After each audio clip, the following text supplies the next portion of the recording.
Bonjour, c'est Alex de Coach Recrutement. Bienvenue dans cette nouvelle vidéo où nous allons voir comment canaliser votre colère et l'utiliser dans votre recherche d'emploi.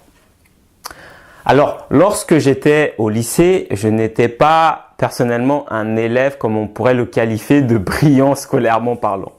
Ce n'était pas que j'étais mauvais, mais je n'étais tout simplement pas intéressé par ce que j'apprenais. J'avais fait le choix en réalité de faire une première S. Au cours de ce premier trimestre, je me suis tapé la plus mauvaise moyenne de ma classe en physique-chimie, qui est l'une des matières dominantes, les plus importantes lorsque vous êtes en section scientifique. J'avais fini en fait avec 3 de moyenne. Et disons les choses, ce n'était pas vraiment brillant. Ce qui m'a valu le commentaire suivant sur mon bulletin de notes par mon professeur de physique-chimie.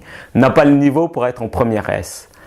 Alors, énervé, j'avais 2 possibilités. Premièrement, m'énerver et le traiter de, vous savez quoi, me battre différemment. C'est-à-dire canaliser ma colère, réussir et au final lui faire admettre qu'il avait tort.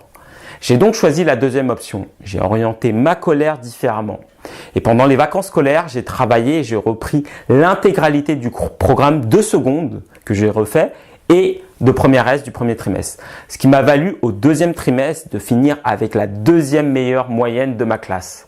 Comble de l'histoire, j'ai fait une terminale S avec la spécialité physique-chimie et j'ai fini avec la mention également.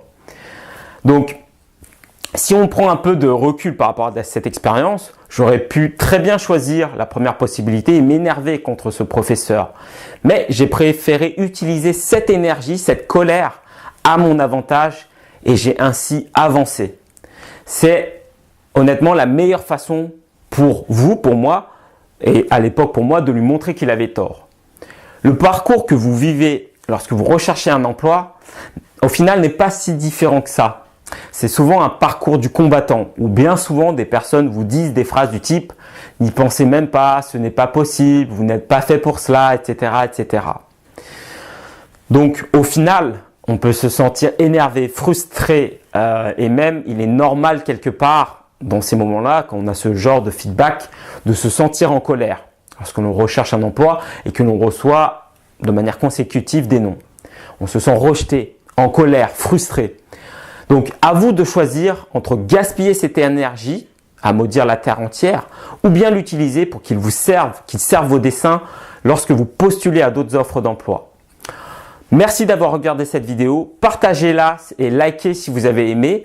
Et si ce n'est pas encore fait, je vous invite à regarder la vidéo exclusive, la vidéo Les 10 commandements pour décrocher votre emploi. C'est une vidéo privée qui vous apprendra 10 choses indispensables à savoir si vous souhaitez décrocher l'emploi que vous souhaitez obtenir. Vous trouverez notamment le lien pour visionner la vidéo juste en bas de cette vidéo. Et je vous dis donc à très bientôt, à très vite même de l'autre côté.